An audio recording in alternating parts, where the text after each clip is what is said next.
इस घर में पिछले कुछ महीनों से जो सब हो रहा था वह बहुत ही ज़्यादा अजीब था। इतना अजीब कि अब मैं भी उसके बदले में कुछ अजीब करने को तैयार हो गई थी। मैं अपने पति के कपड़े पहन रही थी क्योंकि मुझे अपने पति की तरह नज़र आना था।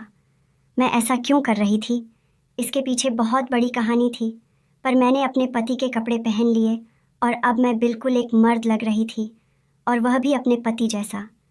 मैंने गमछा भी अपने चेहरे पर लपेट लिया था कि मेरा मुंह नज़र न आए, और मैं उस घर के अंदर चली गई। अभी मैं घर के अंदर गई ही थी कि मैंने भारी सी आवाज़ में कहा, आ गया हूँ मैं। और उसके बाद जो वहाँ पर हुआ वह देखकर मैं हैरान रह गई। वह सारी औरतें मेरी तरफ ऐसे लपकी थीं कि जैसे मैं आम आदमी नहीं बल्कि कोई बहुत बड़ा हीरो हूँ। और उसके बाद उन्होंने मुझे एक झूले पर बिठा दिया। मेरे आसपास बैठ गई एक औरत मेरे पैर दबाने लगी, तो दूसरी औरत मेरा सिर दबाने की कोशिश करने लगी, और तीसरी ने तो मेरे साथ ऐसा किया कि मेरे पति का नाम राकेश था।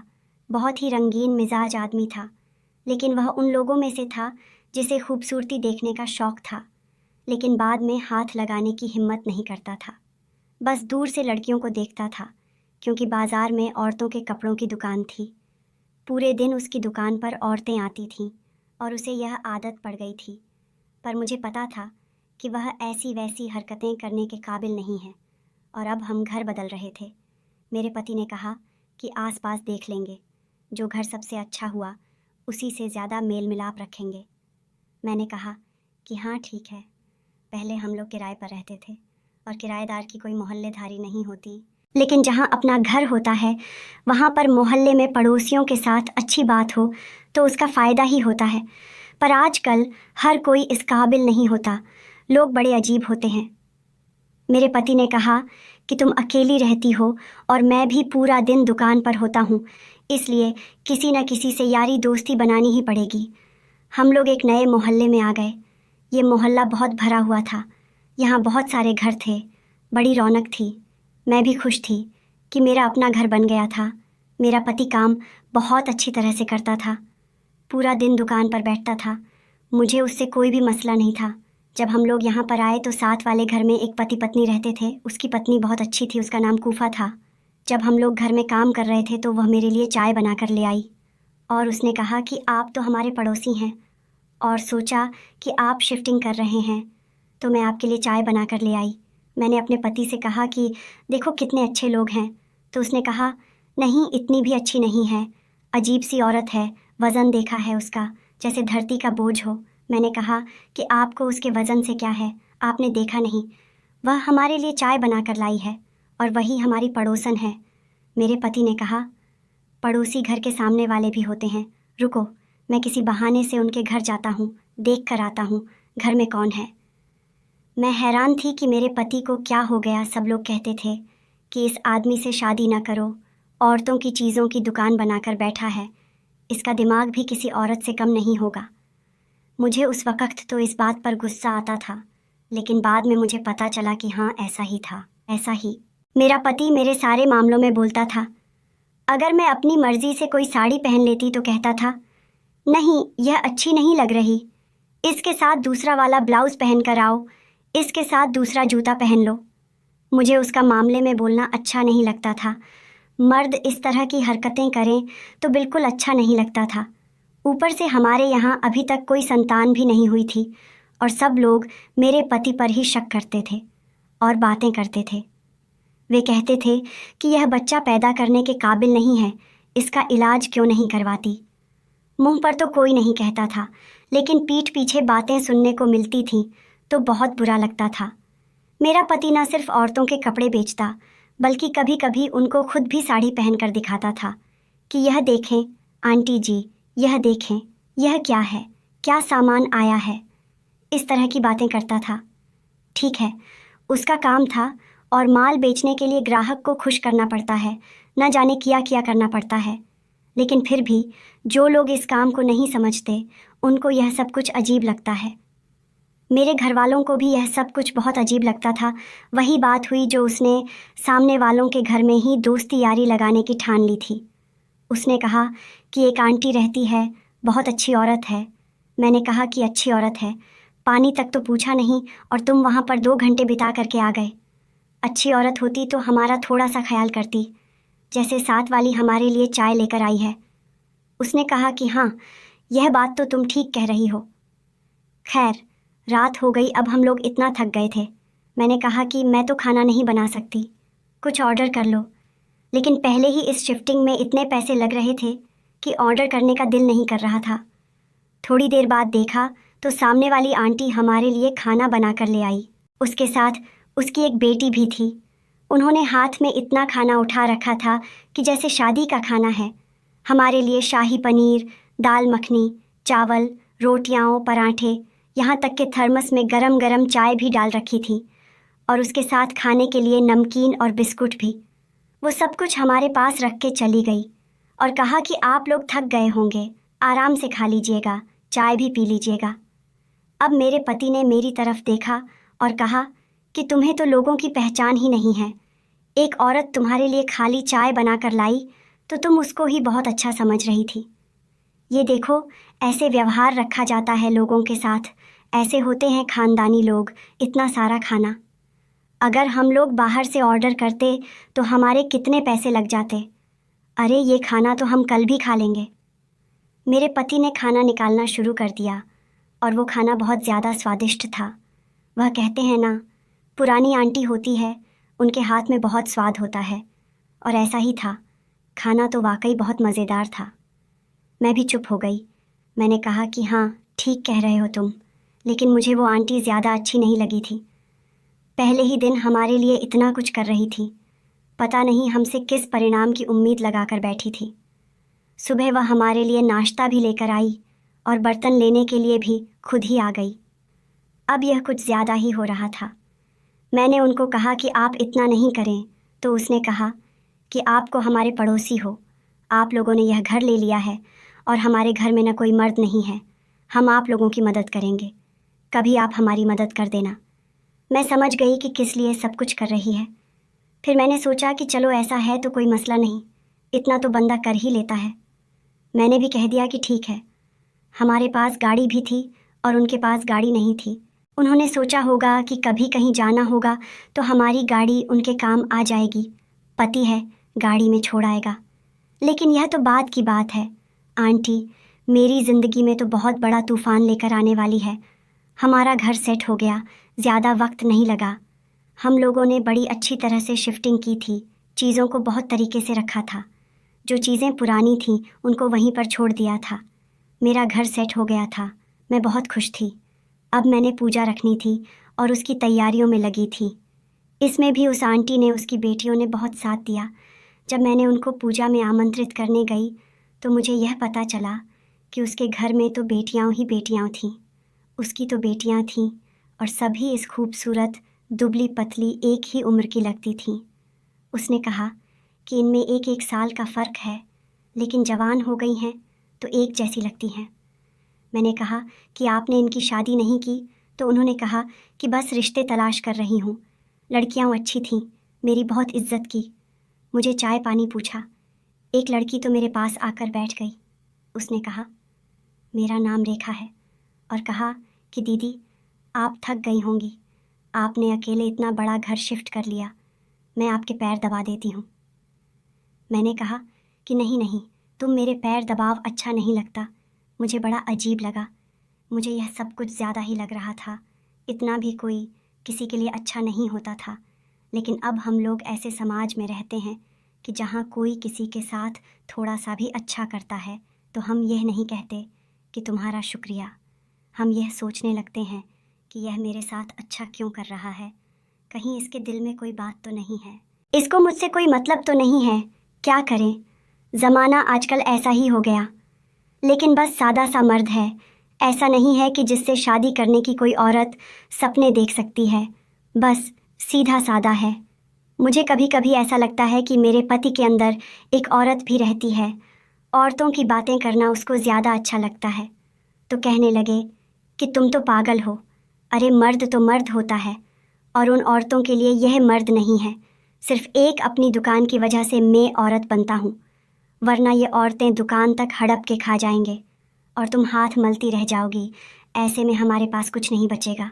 मैंने कहा पहले को नहीं था, पर अभी अभी हमने घर बनाया है, गाड़ी ली है, इससे पहले कुछ नहीं था। अब दुकान भी है, दुकान भी अभी छुड़वाई है, पहले तो कर्जे की वजह से फंसी हुई थी। भगवान की बड़ी कृपा है, हमारे ऊपर सब कुछ ठीक है। बच्चे नहीं हैं, इसलिए ज़्यादा खर्च भी नहीं है। हमारा अब तो घर भी अपना हो गया और सवारी भी अपनी बन गई। उसने कहा कि फिर तो तुम्हारे पति के पास बहुत पैसे रहते होंगे और वह सारे पैसे निकाल देगा, और अब तुमने बात कर दी है तो मैं भी तुम्हें बता दूं। एक दिन मैंने उसे आंटी जी के घर 2 किलो पनीर लेकर जाते हुए देखा है। तुमने मंगवाया था क्या उससे पनीर? मैंने कहा कि नहीं, मैं तो पनीर ज़्यादा चाहों से नहीं खाती हूँ, मैंने तो नहीं मंगवाया था। उसने कहा कि फिर आंटी जी ने मंगवाया होगा, उनके घर में पनीर लेकर जा रहा था। मैंने कहा कि हो सकता है आंटी जी ने उसे पैसे दिए हों। तो उसने कहा कि वह किसी को पैसे नहीं देती, जिसके उसने पैसे देने होते हैं किराने वाले के पास जाकर पूछो, इनका घर कर्जे पर चल रहा है। वह बेचारा उनके दरवाजे के आगे आकर एक दफ़ा बातें भी सुना कर गया है, लेकिन माँ और बेटियों को शर्म ही नहीं आती। इनसे तो पूरा मोहल्ला परेशान है, और तुम हो कि अपने पति को उनके पास खुलना छोड़ा हुआ है। लेकिन अब मेरी एक बात गौर से सुन लेना, ऐसे सीधा अपने पति को माना नहीं करना, क्योंकि यह जो मर्द होता है ना, यह उलटी खोपड़ी का होता है। इसे जिस काम से माना करो यह वही करता है। तुम उससे पूछना कि तुम वहाँ बार बार क्यों जाते हो, और फिर माना करना कि नहीं जाया करो, या फिर इसको इतना बिजी कर दो कि इसके पास इतना वक़्त न बचे। मैंने कहा कि वह तो पहले ही बड़ा मसरूफ़ रहता है, दुकानदार बंदे की कौन सी ज़िंदगी होती है, उसकी तो कोई छुट्टी भी नहीं होती। तो वह कहने लगी कि अगर फिर भी वह अपना कारोबार छोड़कर इन लोगों के पास आता है तो इसका मतलब कि बात तो पहले ही आगे निकल चुकी है, अब तुम क्या बचा लोगी। मैंने कहा कि ऐसी बातें नहीं करो। उसने कहा कि मेरी मानो बहन, अपने पति को बचा लो। तुमने आजकल के ड्रामा फिल्मों में नहीं देखा ये सब कुछ कितना हो रहा है। मैं उसके पास बैठकर मेरा तो सर चकराने लगा था। बातें तो उसकी सारी ठीक थीं। रात में तो मैंने अपने पति से बात करने की कोशिश की। मैंने कहा कि यह बार बार सामने वाली आंटी के घर क्यों चले जाते हैं और आप मुझे बताते भी नहीं हैं, पूछती हूँ तो गुस्सा हो जाते हैं। उसने कहा कि मैं बार बार नहीं जाता, उनको काम होता है तो वह बुला लेती है। मैंने कहा कि अगर उनके इतने काम हैं तो वह काम पर किसी आदमी को क्यों नहीं रख लेती। इस घर में भी कुछ काम रहते हैं जो अभी नहीं हुए। अपने घर के काम तो आपने कभी नहीं किए। इस बात पर मेरा पति गुस्सा करने लगा और आज मुझसे इस तरह से बोलने लगा जैसे आज तक नहीं बोला था। मैं तो हैरान थी कि इसके अंदर इतना गुस्सा कहाँ से आ गया। उसने कहा कि सारा घर तो बदल कर दिया है, तुम अभी भी कहती हो कि मैं काम नहीं करता। मैंने कहा कि अच्छा गुस्सा न करें, मुझे तो उससे डर लगने लगा था, क्योंकि इससे पहले वह कभी भी इस तरह से मुझ पर चलाया नहीं था, लेकिन मैं उसे रोक नहीं पा रही थी। वह सामने वालों के घर जाता था, बार बार जाता था, उनके लिए चीज़ें भी लेकर जाता था। वह भी बार बार उसे फ़ोन करके बुलाती थी। एक दिन मैं चली गई और सोचा कि आज सीधा जाकर कह दूंगी कि मेरे पति को ना बुलाएं, पर जैसे ही मैं अंदर गई तो उन लोगों ने मेरी इतनी सेवा की कि मैं हैरान रह गई। एक लड़की ने देखा कि मेरे पाँवों पर मिट्टी लगी हुई है तो उसने मेरे पाँवों की मालिश शुरू कर दी। दूसरी ने मेरे लिए चाय बना ली, तीसरी हलवा बना लिया, और एक ने कहा, दीदी आपका सर दबा देती हूँ, आप बहुत थकी हुई लग रही हैं, अकेली रहती हैं, आपके बाल खराब हो रहे हैं, किसी ने कभी आपके सर में तेल नहीं लगाया। मैं लेट गई। उन्होंने मेरी इतनी सेवा की कि मैं जो बात करने गई थी वह कर ही नहीं पाई, मुझे मौका ही नहीं मिला। मैंने उनसे कुछ बोल ही नहीं पाई और वहाँ से वापस आ गई। लेकिन रात को मैं यह सोचने लगी कि अगर यह लोग मेरी इतनी सेवा करते हैं तो मैं कुछ नहीं बोल ही नहीं पाई, तो इसका मतलब है कि यह मेरे पति के साथ भी ऐसा ही करती होंगी, तभी वह बार बार वहाँ जाता है। रात हुई तो मैंने सोचा कि पति की सेवा खुद ही कर लेनी चाहिए, वैसे भी यह मेरा धर्म है, यह नहीं हो के उसे वहाँ जाना पड़े। मैंने कहा, मैं आपके पैरों की मालिश कर देती हूँ। तो उसने कहा, तुम्हें आज यह ख्याल कैसे आया? मैंने कहा, मुझे ख्याल नहीं आएगा तो किसको आएगा, मैं पत्नी हूँ, आपकी सेवा करना तो मेरा ही काम है ना। उसने कहा, लेकिन मेरे पैरों में दर्द नहीं है। फिर मैं कौन सा काम करता हूँ जिससे मेरे पैरों में दर्द हो जाए? मैंने कहा, तो फिर सर में तेल लगा देती हूँ। दूसरे का क्या, सर में तेल नहीं लगाना, नहीं तो सुबह मुझे बाल धोने पड़ेंगे, मुझे जल्दी जाना है। मैंने कहा, तो फिर हाथों पर लगा देती हूँ। तो उसने कहा, तेरे हाथों में कौन तेल लगाता है, क्या हो गया है तुम्हें? मैंने कहा, बस मुझे आपकी सेवा करनी है, मैं आपसे बहुत प्रेम करती हूँ। तो मेरा पति कहने लगा, मुझे पता था मुझसे बहुत प्रेम करती हो। मैंने कहा, फिर पता है तो मेरी बात क्यों नहीं मान लेते? मैं थोड़ा सा अच्छे से पेश आने की कोशिश कर रही थी, पर मेरा पति मेरी बातें सुनते सुनते ही सो गया। सुबह मैंने यह बात अपनी पड़ोसन को बता दी। उसने फिर से मेरे कान भरे और कहा, अपने पति को उसे घर में नहीं जाने दो, जाकर उन लोगों से बात करो, झगड़ा करो, उसे लड़ाई करो। लेकिन जैसे ही मैं झगड़ा लड़ने जाती थी, वह लोग मेरी सेवा करके मुझे बिल्कुल ही चुप करवा देते थे। लेकिन मेरा पति वहाँ बार बार क्यों जाता था और फिर बहाने भी करता था। अब मैंने सोच लिया था कि मुझे कुछ और ही सोचना होगा। मुझे किसी तरह यह देखना होगा कि जब मेरा पति वहाँ जाता है तो क्या करता है, क्योंकि एक तो वहाँ जाता है तो 2 घंटे तक वहीं बैठ जाता था। लेकिन यह काम किसी सीधे तरीके से होने वाला नहीं था। मुझे एक प्लान की ज़रूरत थी। मैंने यह अपने पति से कह दिया कि मुझे कुछ रुपयों की ज़रूरत है, मैंने कोई सामान लेना है। उसने कहा कि घर का सामान तो हम ले आए थे और कपड़े के तुम्हारे मेरी दुकान पर जाते हैं, और कौन सा सामान लेना है? मैंने कहा, क्यों कपड़ों के अलावा और कोई चीज़ नहीं होती? मैं दिल ही दिल में सोच रही थी कि आज मुझसे सवाल क्यों कर रहा है। पहले तो मैं इससे पैसे मांगती थी तो फ़ौरन पैसे निकाल कर मुझे दे देता था। मैंने कहा, कुछ पैसे चाहिए, और भी चीज़ें होती हैं। उसने कहा कि अभी मेरे पास पैसे नहीं हैं। मैं हैरान रह गई कि पहली जैसा ही उसने मुझे इनकार किया पा। लेकिन जब शाम हुई तो मैंने अपने घर की छत से देखा कि वह सामने वाली औरत के घर बहुत सारा सामान लेकर जा रहा था, और मुझे साथ वाली औरत ने बताया था कि यह तो किसी से सामान मंगाती है, तुम्हारे पति से भी अगर सामान मंगवाया है तो खुद से पैसे नहीं दिए होंगे। मुझे बहुत गुस्सा आया कि मेरे पास मेरे पति के लिए पैसे नहीं थे और उनके लिए पैसे हैं, और अब सामान लेकर जा रहा है। और फिर मुझे इस बात पर यकीन था। मैंने उससे पूछा, सामने वाली थी? तो उसने कह दिया कि नहीं, कुछ नहीं मंगवाया था, वह मुझसे क्यों कोई चीज़ मंगवाएंगे, मैं कोई उनका नौकर हूँ, सामने तो मार्केट है जहाँ से ले सकते हैं। मैंने कहा, फिर इतनी देर वहाँ बैठकर क्या करते रहते हो? तो कहने लगा कि मैं तो कुछ भी नहीं करता। तो वह बदल के लिए गया था, और एक दफ़ा उनको कोई मशवरा चाहिए था तो मैंने मशवरा दे दिया। बेटी के मामला था, न बात थी। मैंने कहा, अच्छा, दिल ही दिल में सोच रही थी कि तुम क्या खिचड़ी पका रहे हो, उसके बारे में मुझे पता चल गया है। मेरे पति का कपड़े पहनने का तरीका एक अलग सा ही था, क्योंकि वह दुकानदार बंदा था। वह सलवार सूट ही पहनता था और गले में एक गमछा भी डाल के रखता था, जिससे वह गर्मी में अपना मुंह साफ कर लिया करता था। कभी कभी उसी से अपना सर भी बांध लेता था। मैंने सोच लिया कि मुझे कोई प्लान बनाना पड़ेगा। एक दिन मेरे पति ने कहा कि आज मैं शहर से बाहर जा रहा हूँ, माल खरीदना है। वह माल खरीदने के लिए अक्सर दूर ही जाया करता था। उस दिन वह घर पर नहीं था, और मैंने क्या किया कि उसके कपड़े में से ऐसे कपड़े निकाले जिसमें मैं उसके जैसी लगूं या नहीं। ऐसा जोड़ा जो वह बार बार पहनता था, और सर पर टोपी पहन ली और गमछा के साथ अपना चेहरा छुपा लिया। मेरा प्लान यह था कि मैं अपना चेहरा छुपाकर और अपने पति का होलिया बनाकर सामने वाली औरत के घर जाऊंगी, और मुझे पता चल जाएगा कि वहाँ पर मेरा पति क्या करता है।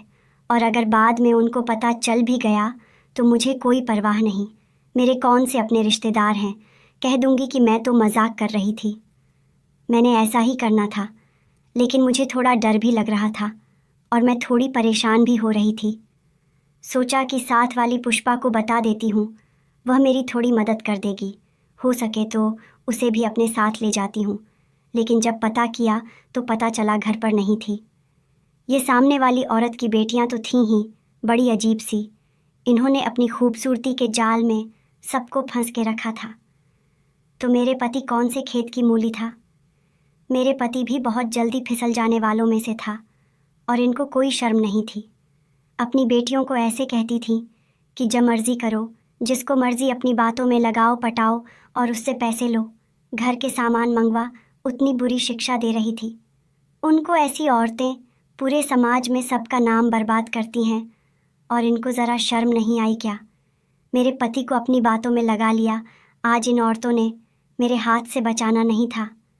अगर मुझे पता चल जाता कि वहाँ पर कुछ फालतू हो रहा है, कोई उलटा सीधा काम हो रहा है, तो मैंने किसी का भी लिहाज नहीं करना था। जो मेरे दिल में आता मैंने बोल देना था। मैं बहुत ज़्यादा गुस्से में थी, अकेले जाते हुए डर रही थी, लेकिन अब मुझे अकेले ही जाना था कि उनके पुष्पा तो घर पर ही नहीं थी, इसलिए मुझे खुद ही जाना था। काम थोड़ा मुश्किल था पर करना तो था ही। तो मैं रात के समय घर में गई और अकल से काम लेते हुए मैंने ऐसा किया कि पहले से ही बिजली बंद कर दी ताकि वह लोग मुझ में पर ज़्यादा ध्यान नहीं करें। मैंने जैसे ही घर में पाँव रखा तो आंटी जी ने कहा, आ गया तू? राकेश बेटा देख, अचानक से बिजली को क्या हो गया, आ जा इधर मेरे पास बैठ जा। मैं जाकर बैठी थी कि उसकी सारी बेटियां मेरे आसपास बैठ गईं। एक बेटी तो पैरों में बैठ गई और एक ने मेरा बाजू पकड़ लिया। और फिर उसके बाद जो वहाँ पर हुआ वह देखकर तो मेरी आंखों में आंसू ही आ गए। मुझे ऐसे लगने लगा कि जैसे मैं इस दुनिया की सबसे ज़्यादा बुरी और सबसे ज़्यादा गलत सोचने वाली औरत हूँ और मेरे दिमाग में बहुत ज़्यादा गंदगी भरी है, क्योंकि जो मैंने सोचा था ऐसा कुछ भी नहीं था। वह कहने लगी, भैया भैया आपके लिए चाय लेकर आए हैं भैया, आपने हमारा वह काम कर दिया क्या? भैया आप कैसे हैं? अरे आप आज इतनी कमज़ोर क्यों लग रहे हैं? ये लाइट कैसे बंद हो गई? उनकी ज़बान तो भाई भाई बोलते हुए रुक ही नहीं रही थी। मैंने बहाना किया कि 1 मिनट में लाइट देख कर आता हूँ और जल्दी जल्दी उठकर वहाँ से घर आ गई। मैं यह कैसे भूल गई कि इन्हें बेचारियों का कोई भाई नहीं था और इस औरत का कोई बेटा नहीं था। इसीलिए शायद उन्होंने मेरे पति को ही अपना बेटा और भाई समझ लिया था, वरना वह ऐसा क्यों कहती? मैं वापस नहीं गई। वह लोग मुझे बुलाने के लिए आई और कहा कि राकेश भैया है। तो मैंने कहा कि नहीं, वह घर पर नहीं है, पहले थे लेकिन चले गए हैं। कहने लगी, पता नहीं दीदी क्या हुआ है, लाइट ख़राब हो गई। मैंने कहा कि ठीक हो जाएगी। फिर मैंने खुद ही जाकर लाइट का बटन भी ठीक कर दिया, लेकिन मुझे बहुत बुरा लग रहा था। इसीलिए जब मेरा पति घर पर आया तो मैंने उसको सब कुछ बता दिया, रोना शुरू कर दिया। वह भी हैरान रह गया। उसने कहा कि नीतू, मुझे नहीं पता था कि तुम इतना ज़्यादा सोचोगी, लेकिन उन्होंने मुझे अपना भाई बना लिया क्योंकि उनका कोई भाई नहीं था। वह सब बहुत अच्छी हैं, मैं तो सिर्फ उनकी मदद कर रहा था, उनके घर के काम कर लेता था, उनको कोई चीज़ लेकर दे देता था। और मेरी दुकान से भी बोलो, काफ़ी सामान ले रही थी। उनकी बड़ी बेटी की शादी होने वाली है, इसीलिए आंटी मुझसे मशवरा करती थी। मुझे नहीं पता था कि तुम इतनी परेशान थी। अगर तुम्हें ज़्यादा परेशान थी तो तुम्हें मुझसे बात करनी चाहिए थी ना। मैंने कहा, जहाँ, लेकिन मैंने पुष्पा से बात की थी और पुष्पा ने तो मुझे इन्हें लोगों के बारे में बहुत गलत बताया था। बाद में एक ऐसी बात पता चली जब मैं भी हैरान रह गई, क्योंकि कुछ पाने अपने भाई के लिए इनकी बड़ी बेटी का रिश्ता मांगा था, लेकिन इन्हें लोगों ने मना कर दिया था।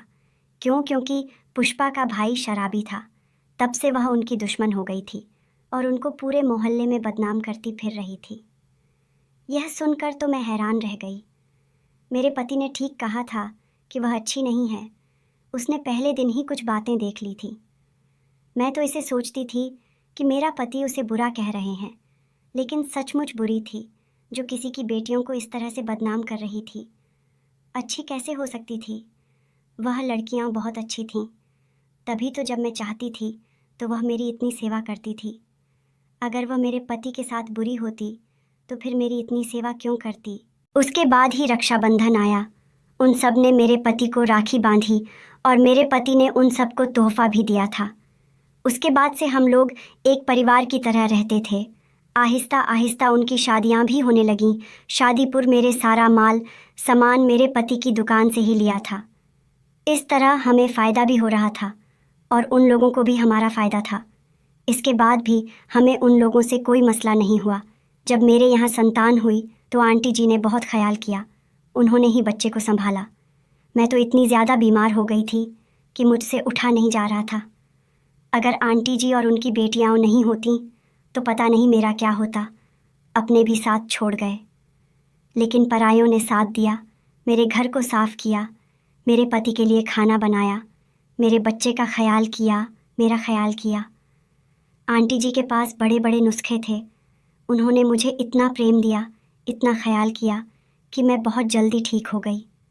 अगर मेरी मन होती तो शायद वह भी इसी तरह मेरा ख्याल रखती। पुष्पा के साथ मैंने दोबारा कोई दोस्ती यारी नहीं रखी, बस दूर से ही हेलो है कर लेती थी। उसको भी पता चल गया था कि मुझे पता चल गया है कि वह क्या सोचती है और वह मेरे ज़रीन लोगों को नुकसान पहुंचाना चाहती थी। यह तो शुक्र है कि मेरे पति ने मुझे सारी बात बता दी।